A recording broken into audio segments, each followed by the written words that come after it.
Калі мы говорим про Митрофана Викторовича Донар-Запольскага, то перш за ўсё мы уяўляем сабе прадстаўніка расійскай гістарыяграфіі. Узнікае пытанне: Донар-Запольскі і Беларусь. Наколькі яны павязаны паміж сабой? Донар-Запольскі прадстаўнік старажытнага беларускага шляхецкага роду, які вядзе свой пачатак ад 16 стагоддзя. Гэты род прычыніўся да паўстанняў 1830-1863 гадоў. Гэта, праўда, не датычыла асабіста сям'і самого Митрофана Викторовича. Гэты род да канца 19 стагоддзя абсалютна збеднеў.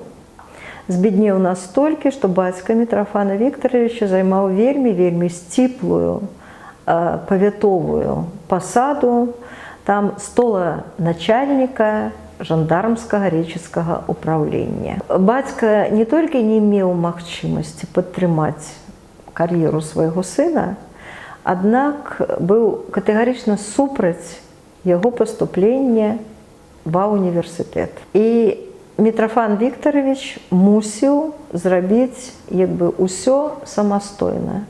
З падлеткавых гадоў ён пачаў зарабляць грошы, прычым зарабляў ён іх даследаваннямі, даследчыцкай працай, краязнаўствам, і свае нататкі, свае матэрыялы ён пачаў друкаваць у агульнарасійскіх выданняў. Наогул пра Донар-Запольскага трэба сказаць, што гэта чалавек, які зрабіў сябе сам. Ён выхадзец, скажем так, сацыяльнай і геаграфічнай перыферыі, то есть гэта бедная, збеднеўшая шляхецкая сям'я, гэта нейкі уездны, напаўяўрэйскі гарадок. Што бачым у выніку? У выніку мы бачым расійскага прафесара, загадчыка кафедры Кіеўскага універсітэта. Гэта трэці па значэнню універсітэт пасля Маскоўскага і Петербургскага універсітэтаў. Мы бачым стваральніка Кіеўскага камерцыйнага інстытута, это сённяшні КНЭУ кіеўскі. Мы бачым чалавека, які ўваходзіў у кіраўніцтва некалькіх кіеўскіх банкаў.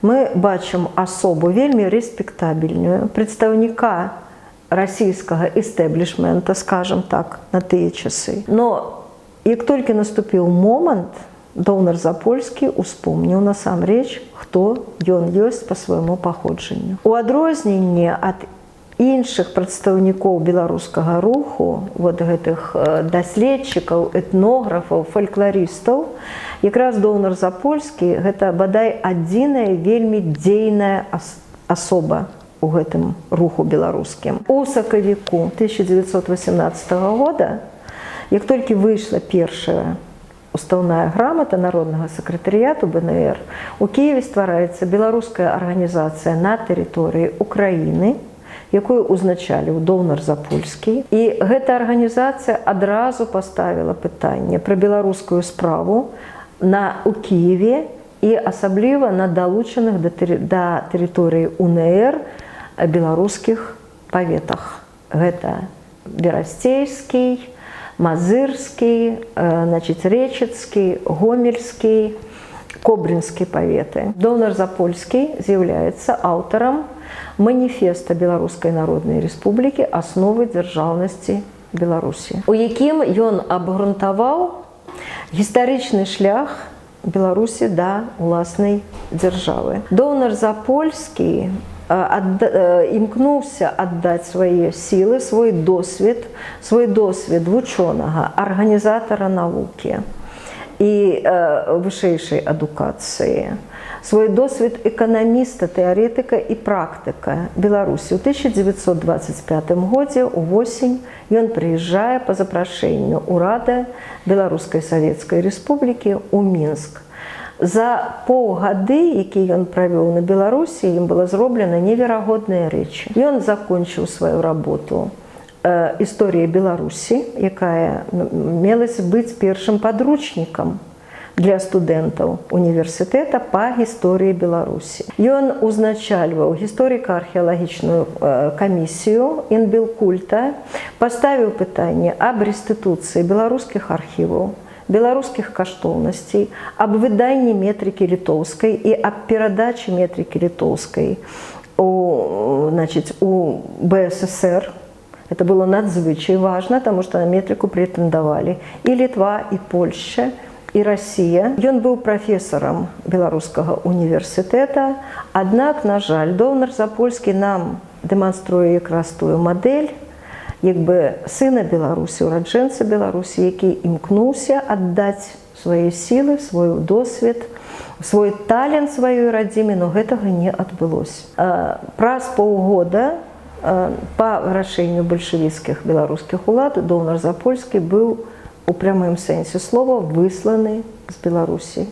І больш ён ніколі з ёй як бы не аказаўся звязаным. Неверагодная рэч, будучы выключаным з першай кіеўскай гімназіі, Довнар Запольскі, то гэта значыць недавучаны гімназіст, напісаў праграмны твор, які назваў «Беларускае прошлое», дзе ён абгрунтаваў як бы канцэпцыю гісторыі Беларусі адрозную ад гісторыі Украіны альбо Расіі, і гэта канцэпцыя на працягу 20-го года у сваёй аснове яна захавалась нават у сучаснай беларускай гістарыяграфіі. А Довнар Запольскі, тады, я паўтараю, быў проста недавучаным гімназістам, нават не студэнтам універсітэта. Не будучы як бы непасрэдна звязаным з Беларусій, знаходзячыся ў Кіеве, Довнар Запольскі вывучаў Беларусь. Ён зрабіў некалькі экспедыцый этнаграфічных на Меншчыну тагачасную, а сёння гэта Рэчыцкі, Мазырскі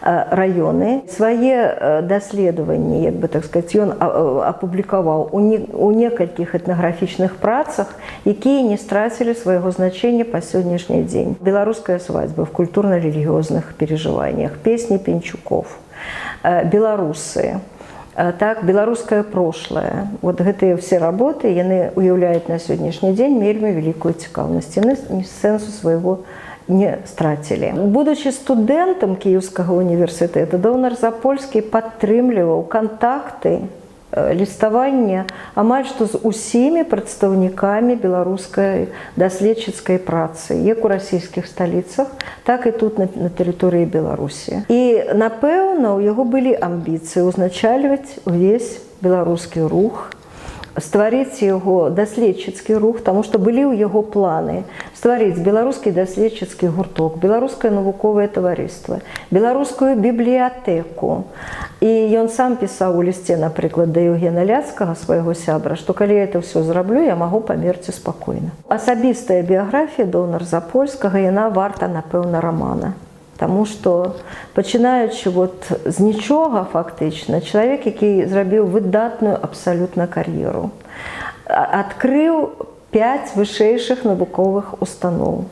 З іх 3 універсітэты. Гэта і Азербайджанскі універсітэт, так, і Кіеўскі камерцыйны, і архіўны інстытут у Киеве. І не трэба забываць, што менавіта Довнар Запольскі разам з акадэмікам Еўхімам Карскім распрацоўвалі праграму адкрыцця беларускага універсітэта. У адрозненні ад іншых даследчыкаў, Довнар Запольскі вызначаўся якраз сваім універсалізмам. Гэта этнограф, фалькларыст, літаратуразнаўца, гісторык, архівіст, археограф, эканаміст, гісторык эканомікі і практычны эканаміст. І гэта вельмі такі выдатны, паспяховы прадпрымальнік таксама. Таму што так, яго камерцыйны інстытут, ён рыхтаваў на той час, сапраўды, эканамістаў, што было вельмі актуальна, но і само стварэнне Кіеўскага камерцыйнага інстытута, само стварэнне Кіеўскага камерцыйнага інстытута было камерцыйным праектам, які прыносіў доход.